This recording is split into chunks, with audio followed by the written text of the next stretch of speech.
The Sherlock Holmes adventure. Colored blind suits. The heavy velvet curtains of the Luxor Grand Ballroom part to reveal Lady Atlar, a torch singer whose voice possesses a near supernatural frequency. As she begins a haunting rendition of colored blind cards, the air seems to thicken with a hypnotic, rhythmic hum. The romantic trance. Holmes, usually the most detached of men, finds his analytical defenses crumbling. The song isn't just music. It's a psychoacoustic trigger designed by the King of Suits to resonate with the human nervous system. The trance. Holmes stares at Lady Atlar, his mind wandering into a lush, romantic fog where the red and black decks no longer matter. To him, she represents the spiritual pinnacle you described, an ethereal being above the biology of fish and frogs. The deadly duo. As Holmes drifts, the seat to his left is claimed by diamonds, looking lethal in a dress of woven carbon fiber that shimmers like a serpent's scales. To his right, a second woman, a spade assassin disguised in merchant-class silk, slides into view. The stunned detective, Holmes is momentarily paralyzed between these two lovely, deadly women. Diamonds leans in, her breath smelling of expensive gin and cold data. "Even a machine needs a heartbeat, Mr. Holmes," she whispers. "Why fight the evolution of the heart?" Watson's intervention. Before the red deck can spring their trap, Dr. Joan Watson sweeps into the booth, her medical eyes immediately identifying the dilated pupils of Holmes' trance. She doesn't use a weapon. She uses a vial of smelling salts and a sharp, clinical slap of the hand on the table. The snap. "Sherlock, look at the frequency."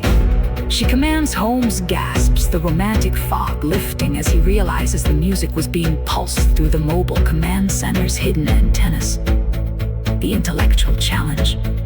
Watson turns her gaze to diamonds, refusing to be intimidated by the merchant-class finery. The debate. Diamond sneers at Watson, calling her a mere biological repair woman for the peasantry. Watson's retort. "You speak of scientific racism and evolutionary tears as if they were law." Watson counters, her voice a steady blade. "But your AI is failing because it ignores epigenetics. You can't program out the human will to survive the sticks and stones of your oppression. You aren't a higher evolution, Diamonds. You're just a parasite in a prettier suit." Watson produces her own tablet of intercepted LSCG logs, challenging Diamonds to explain the royal signature forgery in front of the ballroom's cameras. The intellectual weight of the room shifts. The merchant is no longer the predator, but the prey. The tension in the ballroom snaps like a fraying cable as Watson deconstructs Diamond's pseudo-scientific elitism. The black deck guards, the spades in their tactical gear, and the clubs tending the velvet ropes begin to exchange looks that signal the end of their indoctrination. The shift of power. The guards, long told they were evolutionary subordinates to the merchant class, watch as Diamonds fumbles her words under Watson's clinical interrogation. The realization, when Diamonds refers to the staff as biological assets, a high-ranking spade officer, the leader of the security detail, steps forward. He removes his earpiece, effectively cutting off the king's digital signature and the AI's haptic guidance, the silent solidarity.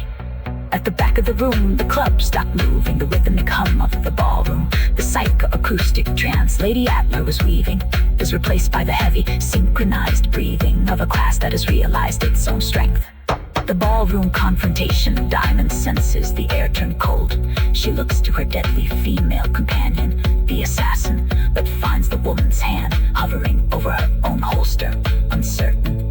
The confrontation. The hierarchy only exists as long as the bottom doesn't move, Holmes says, fully recovered and standing beside Watson. "You've lost your spades, Diamonds, and without your swords, your merchant kingdom is just a stack of paper." The defiance. The spade officer speaks, his voice booming over the fading music. "We were told We were frogs and fish waiting to be birds. But even a frog can clog a hydraulic lift. The aftermath.